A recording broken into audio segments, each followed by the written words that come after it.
Wait a second.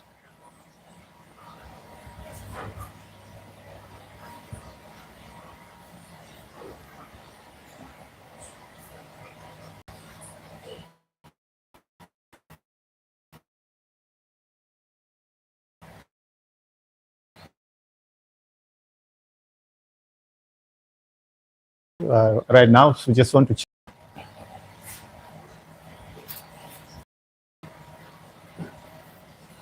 The network is bad. Hold up. Network is bad.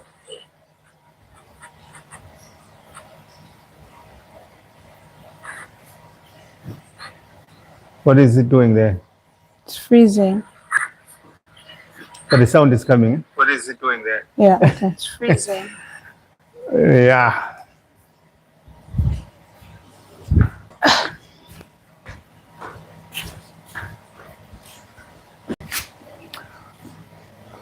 Hello, guys. Welcome to my live. I'm here with my dad, and we're just going to be talking about some topics, recent things that we've been doing, and yeah, we're going to talk about things that are happening in South Africa and all that. So, introduce yourself. Yes. My name is Ted. I've got a channel, YouTube channel called Block 929. So you can also come to my channel and subscribe. I share wonderful stories about Malawi, and I'm here to support my daughter on her channel. Right. And also, if you're coming from my channel, please subscribe to my daughter's channel so that she can reach 1,000 subscribers. 1,000 subscribers. And I understand there are some of you who might be coming from TikTok. Please support my daughter by subscribing, because it helps her to get motivated. Because otherwise she feels like YouTube is not important because people don't subscribe. People don't come to view her videos. Yeah. All right. No one has really joined yet. Okay. Yeah. All right. So what are we going to talk about today? So recently we went to a school called Mtola. Mtola. Mtola. Mtola. It's Mtola? Yeah, MTO, Mtola. Oh, Yeah. Okay, Mtola. Mtola. So yeah, we met the students at the school, and it's a very nice school. They learn a lot of empowering things at the school. What did you see and experience at that? Yeah, the school, in fact, I was motivated to go to the school. I've always wanted to go to the school because the owner of the school, Dr. Donald Camdonio, he wrote a book called Poverty by Choice. This book talks about Malawians, majority of Malawians, that we choose to be poor than to be prosperous. So in that book, he explains the mindset that makes us to be poor. And he explains how we can actually change our mindset to become prosperous. So I bought that book. I once saw it in a library. I bought that book and I read it, and I was doing some research to get in contact with him, only to find out that he also follows me on Facebook. And one day he contacted me and said he was writing a new book called Prosperity by Choice. And he said he was going to feature me in this book. But I think because of some other challenges that he faced, he couldn't put me in the book, but he invited me at the launch of the book. And that's when he started telling me he was also opening a school, and I've always wanted to go to this school and share the story of the school. So I will be sharing the video on my YouTube channel about the school very soon. But what was very interesting is when we were there, Tamara had an opportunity to speak to the young people at the school. Yeah, I really wanted to talk to them because I saw that the school is really nice. You can see the students are very happy and they enjoy the school. And, you know, in high school, you can get a bit sidetracked. You know, if you're a high schooler, you can find other things important, more important than your education. I feel like you're in high school should be to get out of high school. But, you know, kids, you're all over the place. And I was just trying to talk to them that, you know, you should remain disciplined, do the right thing always, because yeah, you may do some bad things in high school, but they always have an outcome and they always have a disadvantage at the end of the day. So yeah. Yeah, and the talk that you had is now also posted on your YouTube. Yeah, it is. So on you my can YouTube actually channel. watch So it you guys now can go, after this. Yeah. And so that you can see and hear what she was talking. Yeah, but I like the school very much. The fact that Mr. Dr. Camdonio built a school from his pocket, he didn't get a loan to build it, but also he explained to me how he raised the funds to build the school, and that he had bought some shares in some of the companies in Malawi, and he sold those shares to build the school. And I was very interested. I will do another sit down with him to talk about the shares, because most of us in Malawi and many of us Black people, we don't understand shareholding and all those kind of things. So yeah, that's how we built the school.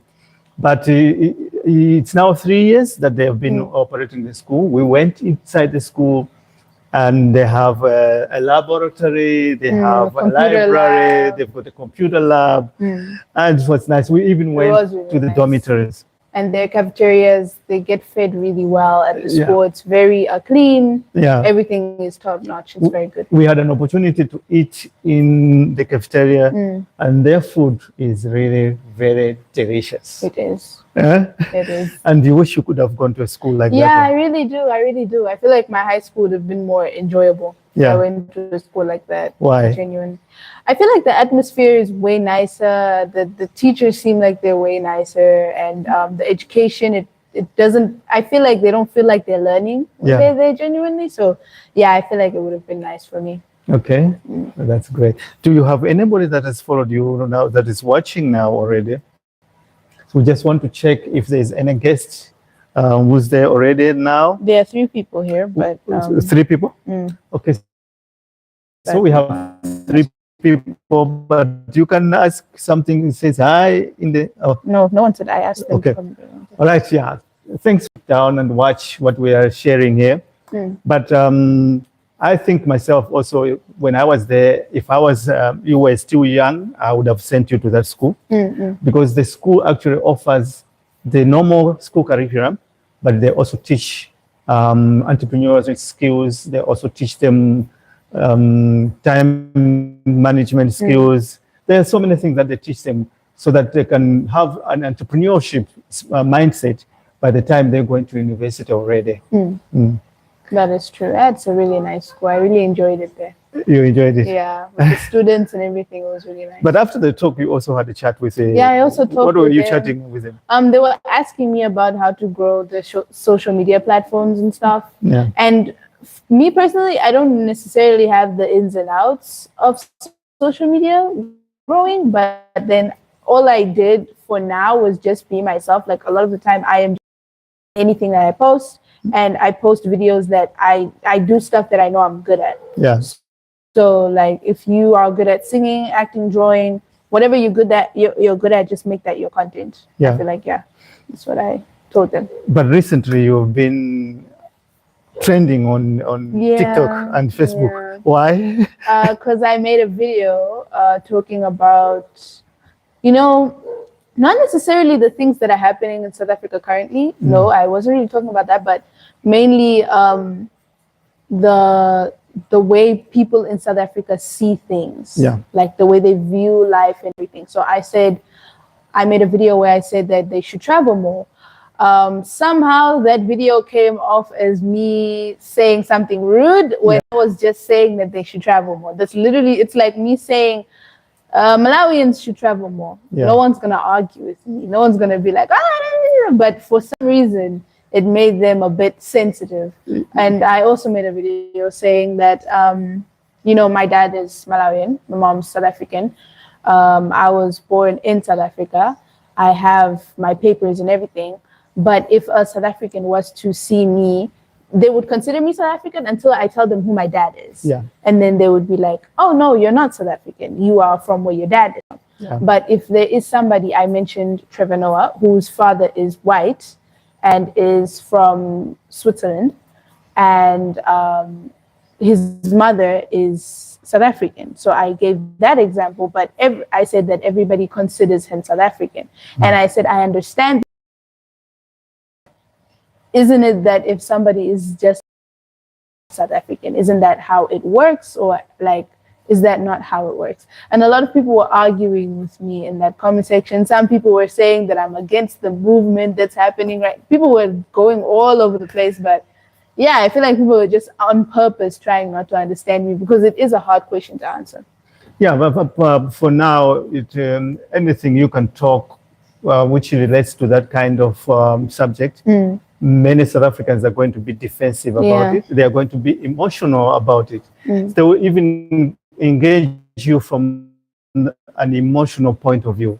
But if one can really sit down and really think about it, it's a privilege for you to be born from a South African, because it automatically makes you a South African, and also think that many people, the opportunity that people have, you know, because you having these two nationalities means that you have the choice to go and stay in South Africa anytime you want, stay in Malawi anytime you want. You can invest in South Africa and you can invest in Malawi. Should things not go well for you in Malawi, you can go to South Africa. Should things not go well for you in South Africa, you can go to Malawi. It's called dual citizenship. It's one of those things that some people are just privileged. They're just born privileged because their parents happen to love one another coming from different nationalities. So in our case, me being Malawian and your mom being South African. So it's not your fault that you were born in like that. And people shouldn't be attacking you for that. If they want to attack, they should come and attack me, maybe attack your mom. Oh, trust me. They did, don't worry. So they what? They did. They attacked me. I love that. I love that they like that. Do you have any love knows no boundaries? So I mean, when two fall in love, there's nothing you can do about it. And so that's what happened. Now, if because you were born like that, or more especially when you are in South Africa, you're going to get resistance from some people who don't understand dual citizenship. So I don't know how will you be able to handle it when you are there. I think for me, I avoid a lot of confrontation from people. So I think I'll handle it fine. I just avoid people. Unless it's on the internet, then I will respond to you because that brings engagement and like. But in person, I just ignore people. And one of the reasons why we moved from South Africa to come to Malawi was because of my children, Tamara and the brother. I wanted them to be able to understand the aspect of Malawi also, and since they were born in South Africa. And I also felt like you coming to Malawi and growing up in Malawi, it's going to better prepare you to be able to succeed in South Africa. Because your mindset that you're going to bring from here to go, when you go that side, is going to be of an advantage for you. And I don't know if you believe what I'm saying. I do. I feel like I did see that when I was in South Africa. Like I was pretty different from people. So it kind of made me hard to connect with people because I spoke different, I acted different. Even though some people, there were people that I kind of grew up with, but we had different ways of thinking. So I could tell that there's a big difference. There's a big difference. And also you saw a lot of opportunities that some of the young people, they are failing to see. Like what? Like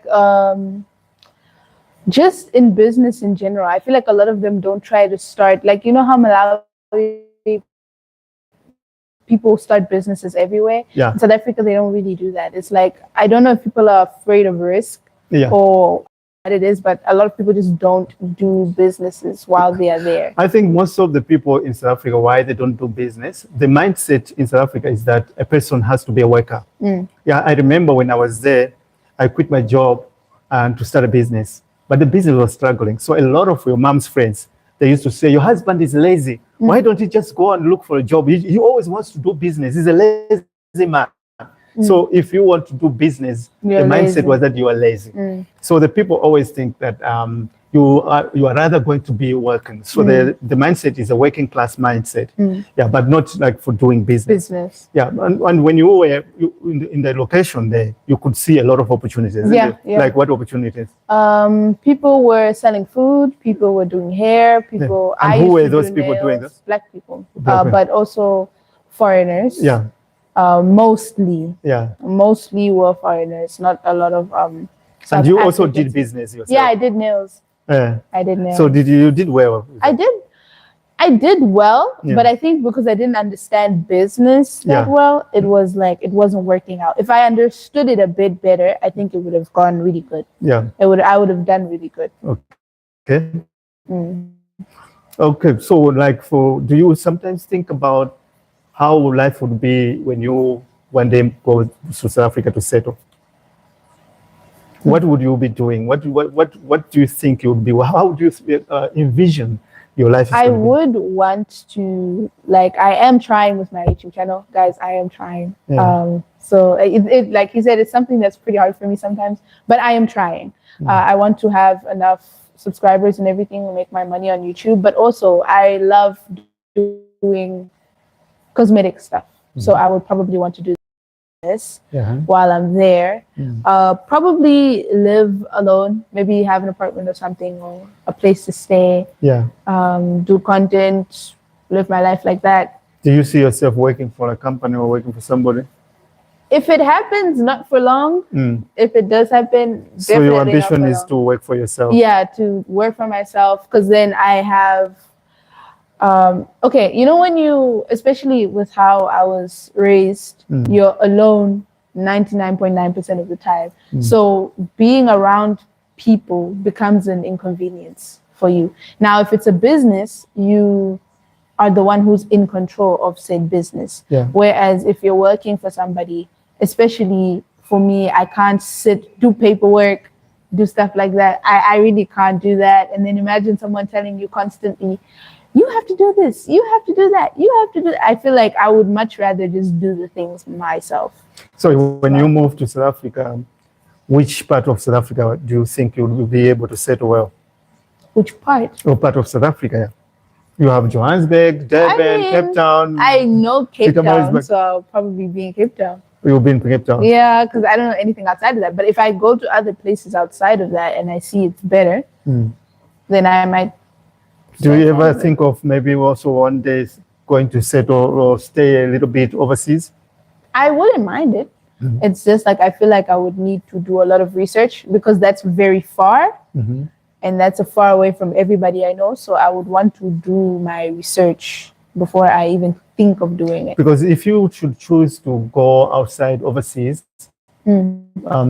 like we have talking, your dual citizenship is also playing an advantage for you because you holding a South African passport, you can actually go to many countries. There are many countries where the South African passport has got free, free way to go without having a lot of hassles.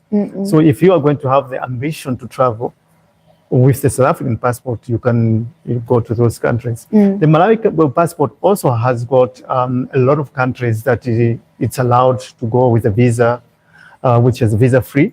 So you can also use your Malawian passport to also go to some other countries. But I think settling overseas, your South African passport gives you the opportunity. And with your acting skills, yeah, you can live in. Which country would you want to live in when you go overseas?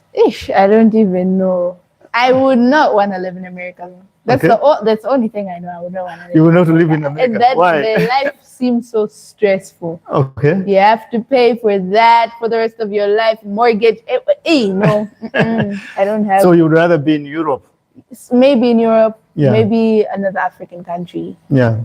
Or something. Another African country. Yeah, which other African country would you?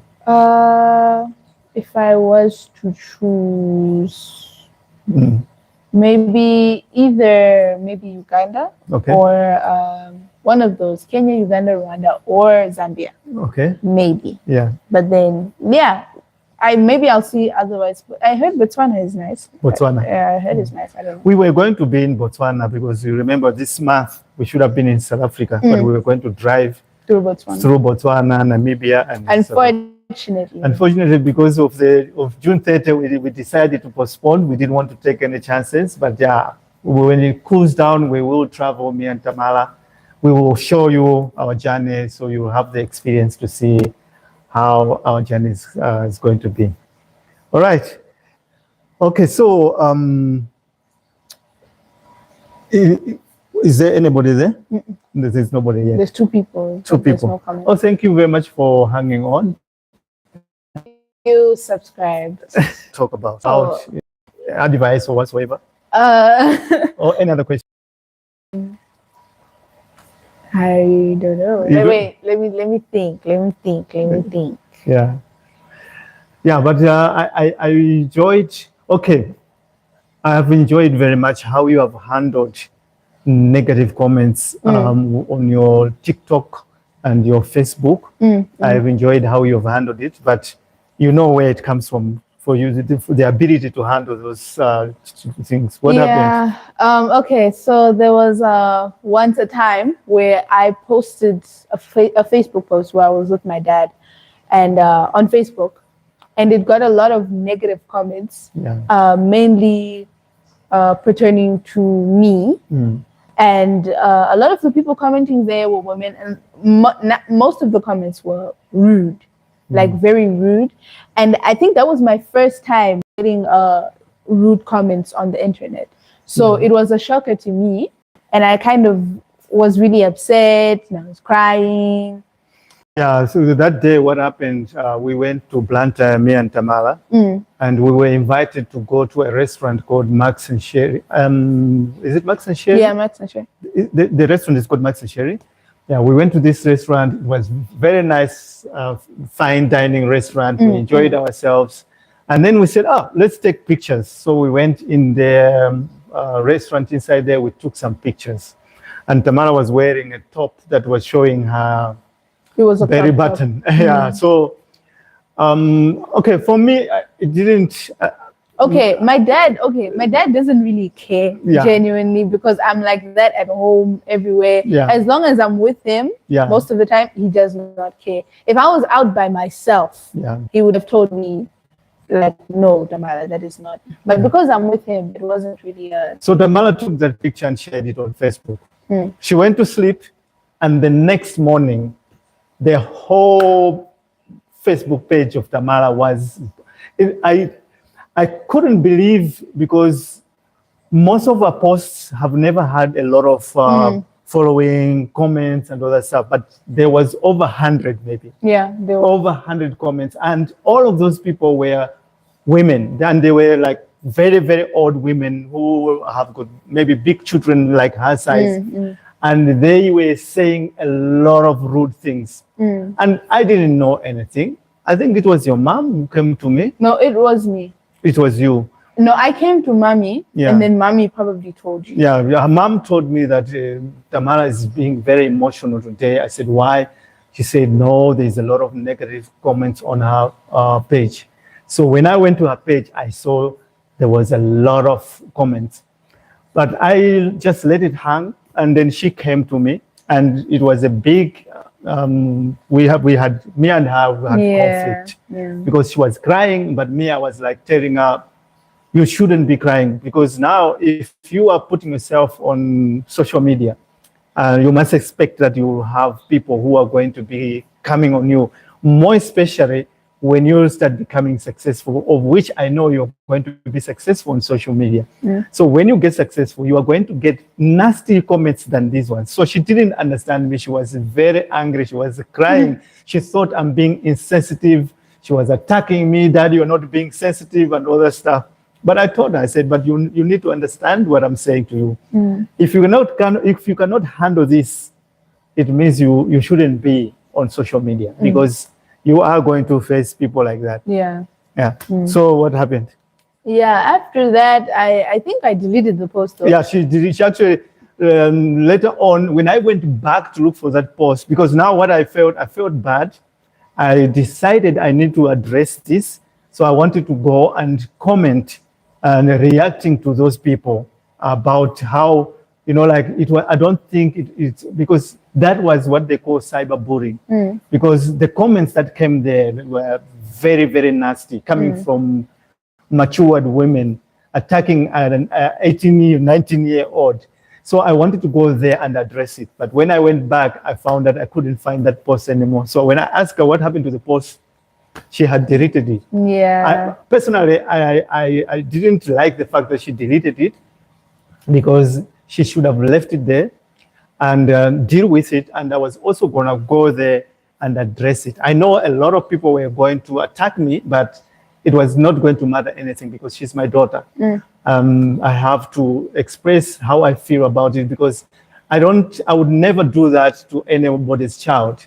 I've seen so many young people on Facebook that are putting pictures, showing themselves even worse than my daughter. But I have no right to go to their page And say anything about it, neglecting them or whatsoever.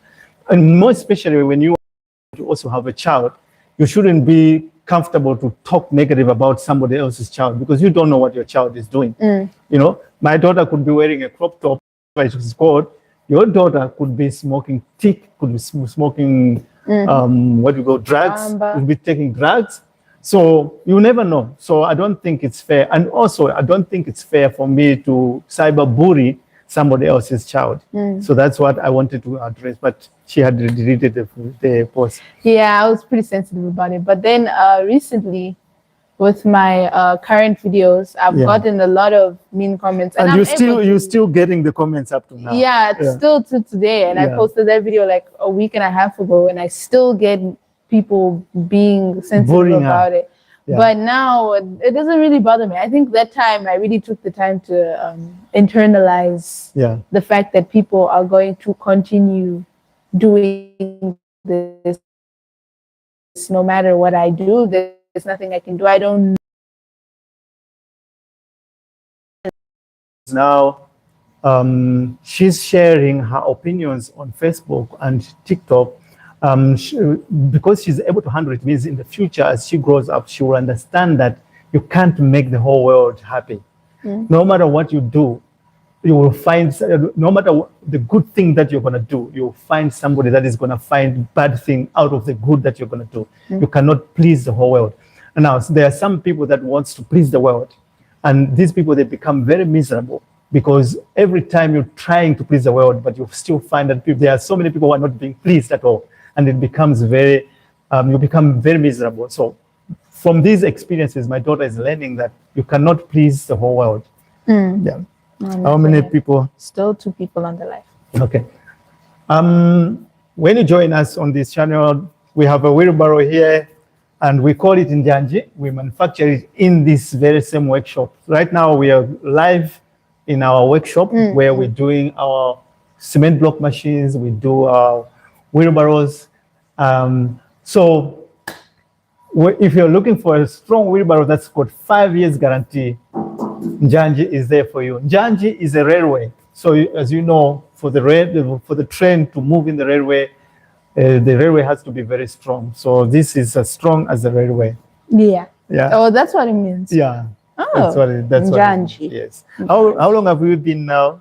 How do you check that? I've never been live on YouTube. If you have got any questions to ask, any comment, please comment, shout out, tell us where you're watching from. Yeah, so because I think we will be going off in a moment. How do you check that? Check what? How long you've been on the live? I don't think it's showing. I don't even know how to check. We'll check later. Let me see. Oh, but this is from your phone, so I don't know if it'll show. But I don't know if the quality is good. Yeah, it doesn't seem so. But it could also be the network. Network, huh? The network for this one. All right, so this was just a test to see how our live video on YouTube can... I'll try to do more lives on YouTube. Yeah. So you guys must stay tuned and, come join my lives. I'll be advertising when I'm doing my lives. So yeah, please, you should join them. Okay. Leave a comment. Tell us who you are. We see it's 2 people watching. And subscribe. And also tell us where you're watching from. Yes. All right. Thank you so much. Bye.